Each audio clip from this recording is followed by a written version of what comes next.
And I know I do want to leave some time for questions, and I perhaps have run longer than I intended to.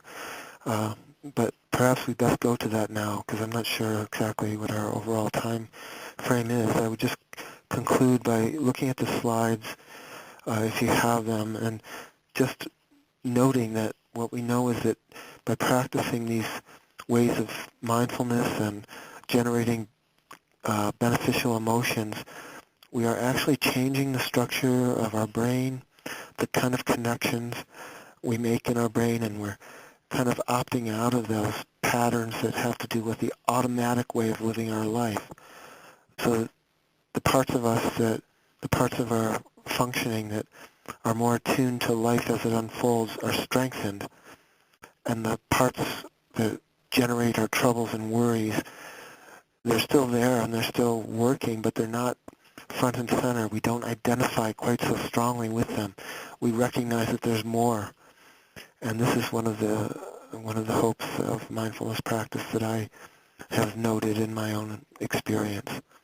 I don't identify as strongly with the judging, thinking part of the mind. I feel more attuned to something that's much broader and deeper that informs my life, and I feel very grateful for having made this discovery in my own experience. And I'm hoping this experience has maybe raised some curiosity on your part, and there are many materials out there in the world, CDs that help with guided meditation. There are good teachers, maybe not as many as I wish there were, but normally if you begin a practice and look for opportunities, you can begin the practice in your own life. And some of my patients have even formed their own small groups and found teachers and worked together to strengthen these practices. Last thing I want to say is that everyday mindfulness, which is where we don't do this just in the formal way, but we try to maintain that sense of presence with all the experiences day to day, is a maybe even more fundamental part of mindfulness practice. So I'm going to stop now in case there are questions.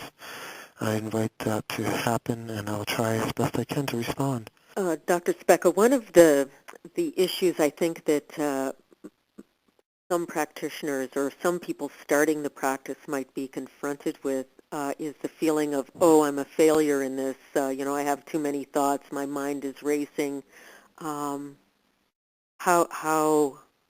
What are words of encouragement or support for them? Mm-hmm. Well, I think a big part of that is trying to learn from whatever experience arises. So in the group, that's why the group setting is so helpful, because we're able to share the beginning experiences, and people start to recognize that they're not alone in that this is a common experience of the sense of judgment and failure. This is especially acute when we have strong expectations about the way things should be. People have preconceptions about what mindfulness is like, that it may be a sense of instant bliss, and this is not what normally occurs. I think I read somewhere, I think the Dalai Lama said after 6 months of practice you might attain some stability of mind. And I think we can hope for more than that in terms of progress. But the thing is, being aware, being present, it really is the only goal of mindfulness. These other things flow from it. But being present with whatever is there is the source of the insight and the source of the wisdom that is available to us. So we would encourage you to recognize your own tendency to judge, and we would wonder how else that plays out in one's life, that judging, criticizing voice, being able to recognize that and take a step back from it, understand where is this coming from, how is this affecting the way I experience my life, the way I relate to other people, the way I relate to myself.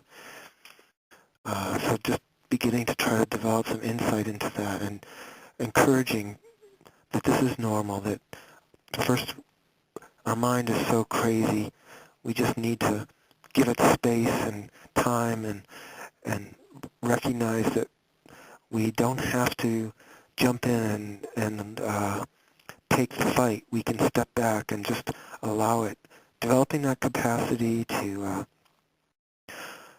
connect with our deeper currents, and sometimes we'll use metaphor to help people understand this. And for example, one is the in the lake meditation, we ask people to think about the water, and their troubled mind, their critical mind, is like the mind at the surface of the water, is like the surface waters where the wind and rain and so forth churn the surface.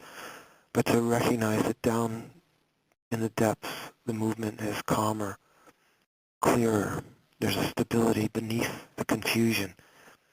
To recognize that within oneself, it's there if we can reach down and see, because the mind is agitated, but that part of the mind that is aware of the agitation itself is not agitated. There's a clearness, a clarity that sees the agitation. We have to remember that we're that as well, not just the agitation. Another metaphor that I've heard used by Thich Nhat Hanh, the Zen teacher, we are like a tree in the wind, and when we're troubled, we're identifying so much with the thin branches and leaves at the top of the tree that are being whipped about. We can remember that we're also the trunk of the tree and the roots of the tree, that there's a grounding that is solid and strong. And for meditation, sometimes that's why we emphasize so much the body. The body is a solid place for our attention. We're grounded there, and this provides, especially if we learn how to let go of the tension and just be in our bodies, at least that solid nature of our body provides a grounding from which we can see the agitation that's closer to the surface. So there are a variety of ways we try to address that, and I hope I've hinted at some of them that have proven useful. Thank you so much. You're welcome.